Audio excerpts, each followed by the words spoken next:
Život je skládanka zlejch aforismů, skutečností navazující na řetězec plynoucích dnů. Maškarný průvod zdá se býti u konce, papersky pravosti hodičují pitomce. Slovo je sice mocnější než meč, ale častokrát neváží o nic víc než lež.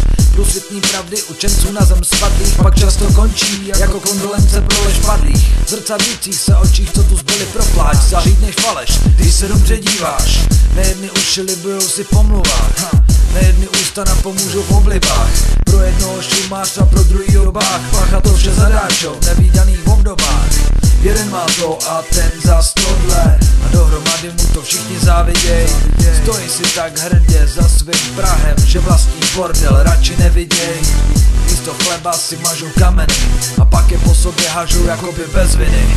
Každý má druhou tvář a snaží se jí skrývat, pochybným průvodu, pochybným písně zpívat. Každý má druhou tvář a snaží se jí skrývat, pochybným průvodu, bez udání důvodu. Každý má druhou tvář a snaží se jí skrývat, pochybným průvodu, pochybný písně zpívat. Každý má druhou tvář a snaží se jí skrývat, pochybným průvodu, bez udání důvodu. Je na čase sundat masky, ať jsou to lidi, z koho padej takovýhle strašně potrefený husy. Řvete jedna přes druhou, škupete si peří, pak jsou peří s cizí parádou. Sami se sežerete ve svém vlastním vězení, jste hodní, leda o povržení. Zvedá se mi z vás kufr, ale ještě nejdu balit. Sednu si stranou a nechám se váma bavit. Nic není tak horký, jak se to vysere, a je hloupost čekat, že se prádlo samo vypere. Z hluboký jámy těžko se leze ven, a ještě hůř cizí podrážku před ksichtem. Nařezaný lano, za který se tenkrát táhlo, je dnes tak jediná šance, jak nespadnout úplně na dno. Lež přijde z nenadání, zpravidla odchází zkrátka, a i když sedíš na dvou židlích, bacha, jedna z nich může být vratka. Masky.